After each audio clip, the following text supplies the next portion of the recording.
Hey guys, welcome to Education Hub.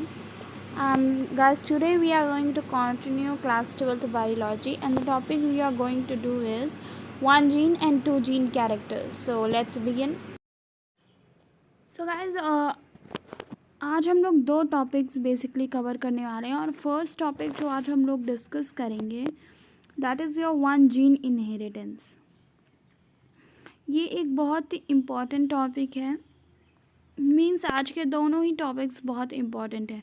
So because कि यहाँ पर हम लोग कुछ लॉज पढ़ेंगे जो मेंडल ने अपने वन जीन इनहेरिटेंस और टू जीन इनहेरिटेंस के बेसिस पे फॉर्मुलेट किए थे. ठीक है. So here first of all let's see what is one gene inheritance. ठीक है. So you can see here definition is being given. Study of inheritance of single pair of Allis factor at the time of monohybrid cross is called one gene inheritance. Now आपके दिमाग में may be clear हुआ होगा what I was trying to explain you. See, हम लोगों ने दो type के क्रॉस पढ़े थे. एक mono, what we have discussed, sorry, हम लोगों ने दो टाइप के क्रॉसेस बेसिकली पढ़े थे. एक पढ़ा था mono and second we talked about di. ठीक है. Dihybrid and monohybrid. तो मोनो हाइब्रिड में हमने क्या देखा था, मोनो मीन्स वन. सो यहाँ पर क्या हो रहा था, वन जीन या फिर वन ट्रेट का ट्रांसफ़र हो रहा था पेरेंट टू ऑफस्प्रिंग में हो रहा था. बट यहाँ पर डाई में क्या हो रहा था, टू. सो आज के दोनों टॉपिक जो हैं वन जीन इनहेरिटेंस और two gene inheritance, they are based on your what, monohybrid crosses and dihybrid cross. ठीक है.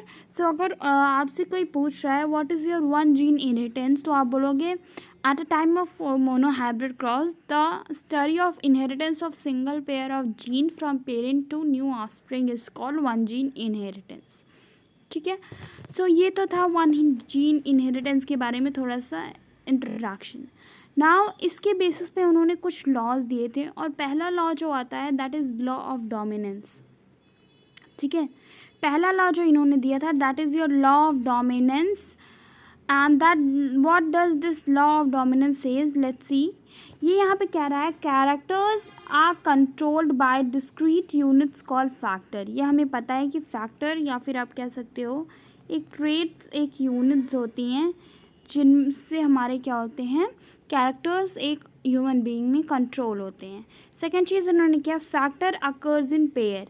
हमें ये भी पता है कि हम कोई भी कैरेक्टर लेते हैं so we take it is in pair. That is I told you capital X for dominance and capital X sorry small X for recessive. ठीक है. ये चीज़ भी हमें पता है. In a dissimilar pair of factors one member of pair is dominant while the other is recessive. We all know कि generally pair में क्या होता है, या तो दो कंडीशन बनती है. सो ये एक्स एक्स है, इसको हम लोग सिमिलर पेयर बोलेंगे या फिर बोलेंगे होमोजाइगस कंडीशन. और एक दूसरा जो बनता है that's comes your capital X and small X या फिर small X and capital X. So ऐसी कंडीशन को हम डिसिमिलर और हेट्रोजाइगस कंडीशन बोलते हैं. सो वो यही बोल रहा है कि अगर ऐसी कोई कंडीशन बनती है कि आपका डिसिमिलर पेयर ऑफ ट्रेड्स होते हैं, तो एक क्या होगा, डोमिनेंट होगा और दूसरा क्या होगा, रेसेसिव होगा. डोमिनेंट वो कैरेक्टर होगा जो अपने आप को रेसेसिव के ऑपोजिटली क्या करेगा, ऑर्गेनिज्म में एक्सप्रेस करेगा. और रेसेसिव वो कैरेक्टर होगा कि जो कि डोमिनेंट के प्रेजेंस में क्या होगा, अपने आप को एक्सप्रेस नहीं कर पाएगा. तीन चीज़ें बताई थी कि कैरेक्टर्स जो होते हैं वो एक स्पेशल यूनिट से कैरिड होते हैं, दैट आर योर फैक्टर्स. ठीक है. ये फैक्टर्स आपके किस में होते हैं, पेयर्स में. और अगर इन फैक्टर्स की डिसिमिलर है हेट्रोजाइगस कंडीशन बनती है, सो वो it is that one dominant and one recessive character. ठीक है. बेसिकली इस लॉ को इसलिए फॉर्मुलेट किया गया था जिससे कि हम मोनो हाइब्रिड के एक्सप्रेशन को देख सकें किस रेशियो में उसमें क्या हो रहा है, जीन ट्रांसफ़र हो रहे हैं. जैसे कि हम लोगों ने देखा था 3:1 का रेशियो बना था हमें पेरेंटल कैरेक्टर का. सो इस पेरेंटल कैरेक्टर को जो 3:1 का रेशियो था, ये लॉ ऑफ डोमिनेंस के थ्रू एक्सप्लेन किया गया था। लॉ ऑफ डोमिनेंस बेसिकली कहता क्या है कि अगर दो डिसिमिलर पेयर्स प्रेजेंट हैं, मीन्स योर अगर ये कंडीशन प्रेजेंट है, सो इसमें जो आपका ये डोमिनेंट वाला कैरेक्टर होगा, this dominant character will express itself above the recessive character। Law of dominance यही कहता है कि कोई भी कैरेक्टर क्यों ना हो, उसमें जो डोमिनेंट एलाई होगा that is going to express itself. ठीक है, नेक्स्ट लॉ एक इन्होंने और दिया था वन जीन इनहेरिटेंस के बेसिस पे, that is your law of segregation. ये इम्पॉर्टेंट लॉ है, बच्चे अक्सर इसमें कंफ्यूज होते हैं, सो हम लोग को ये बहुत ही फोकस करके पढ़ना है। लॉ सेग्रीगेशन मीन्स सबसे क्या होता है, सेग्रीगेशन मीन्स सबको क्लियर होने चाहिए, रिमूव होना। सेग्रीगेट मतलब अलग हो जाना, ठीक है, अलग होना। सो आपको जो भी वर्ड की मीनिंग नहीं आती है, so just write down just below the word in Hindi. आपको हिंदी में ज़्यादा चीज़ें क्लियर होते हैं because we have been studying in these days the Hindi. सो आप हिंदी में लिख लिया करो, जिससे कि आपको क्या होगा कि उस पर्टिकुलर वर्ड की मीनिंग क्लियर होगी, and when you will read those paras और lines you are gonna get the confirmatory full meaning. So यहाँ पर देखो कि आपको सबसे पहले क्या चीज़ कहा जा रहा है। लॉ ऑफ सेग्रीगेशन जो था वो क्या कह रहा है, दो the parent contains two allies during gamete formation, the factor of allies segregate from each other such that a gamete receives only one of two factors. Hence, allies do not show any blending and both the characters are received as such in F2 generation. देखो यहाँ पर क्या कहा है कि आपको कि हमें पता है कि पेरेंट में हमारा दोनों के दोनों कंडीशंस होती हैं, ठीक है, एक डोमिनेंट एक रेसेसिव। सो जब दोनों ही दोनों पेरेंट में, फॉर एग्जांपल यहाँ पर देखते हैं, ये हमारा मेल था और ये फीमेल थी। सो जब इनका हमने एक एक एक्स एक्स कैरेक्टर लिया, यहाँ पर एक कैपिटल एक्स लिया और एक स्मॉल एक्स लिया, सो जब गैमीट फॉर्मेशन होगा यहाँ पर, तो यहाँ पर क्या होगा, दोनों से एक एक पेयर आ जाएगा, दोनों का एक एक कैरेक्टर आएगा, दोनों ये दोनों सेम पेरेंट से कोई कैरेक्टर नहीं आएंगे, क्या होगा, दोनों से अलग अलग डिफरेंट डिफरेंट पेयर आएंगे और एक गैमीट बनाएंगे, ठीक है। सो जिससे क्या होगा कि आपने देखा कि एक जो एक एलाई था उनका कैरेक्टर का, वो क्या हो गया, सेग्रीगेट हो गया, रिमूव हो गया गैमेट फॉर्मेशन में।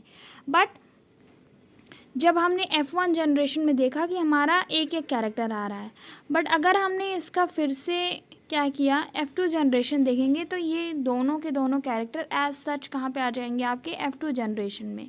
सो यही लॉ ऑफ सेग्रीगेशन कह रहा है कि when gamete formation is there, the characters, or you can say the egg itself segregates, and after the gamete is formed in F1 generation and offsprings are developed in F2 generation, again the same character is displayed। अगर जैसे कि male का आपका dominant character Y था and that is for brown hair, तो first generation में dominant character brown hair हुआ, but आपका सेकेंड जनरेशन में आप क्या देखोगे कि male and female, brown and black hair जो दोनों ही दोनों थे, वो दोनों ही दोनों क्या होंगे, एक्सप्रेस होंगे।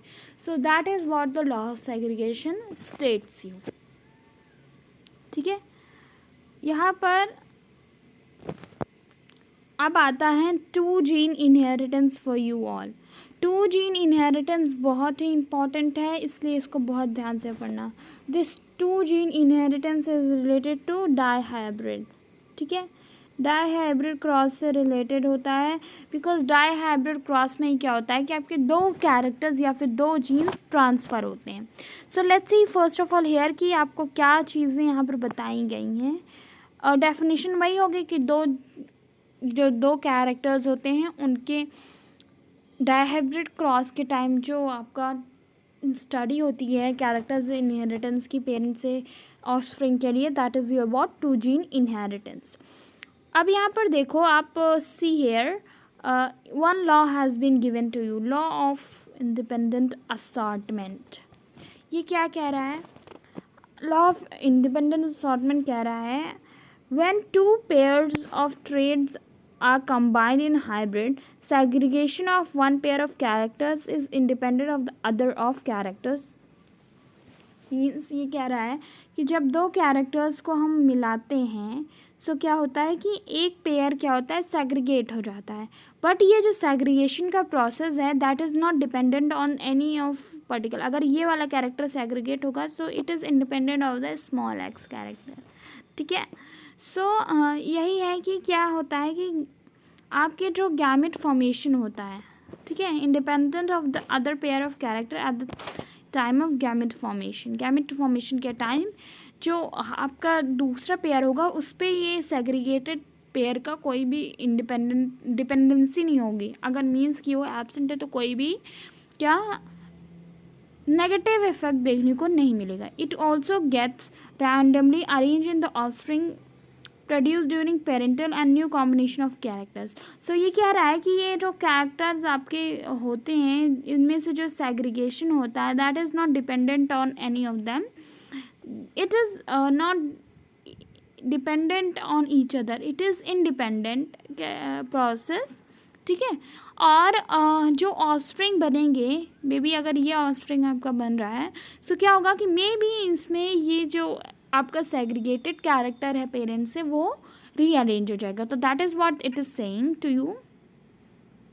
That is what it is saying कि basically what law of independence of assortment आपको पढ़ना यही है कि जब भी आप देखोगे कि आपने पढ़ा कि लॉ ऑफ सेग्रीगेशन में कि एक पेयर क्या होता है, सेग्रीगेट हो जाता है. सो यहाँ पर वही बताया गया है कि जो पेयर सेग्रीगेट होगा वो दूसरे पेयर के ऊपर डिपेंड नहीं करेगा. It is independent of that particular pair. ठीक है. So this is what actually explained in the law of segregation and law of assortment to you. So ये 3 लॉज थे जो कि बहुत ही इंपॉर्टेंटली आपको मेंशन किए गए हैं आपकी बुक में. And these were based on 1 gene and 2 gene inheritance by the Mendel. इन्होंने सारे जो भी आपके एक्सपेरिमेंट किया है already I have posted a video on that. So if you have not watch that video you can go and definitely check out those ones because they are the base of these laws. And अगर आपको वो सारी चीज़ें नहीं समझ में आएंगी so you are not going to understand this law at all. Right. So that is all what we were going to study up today.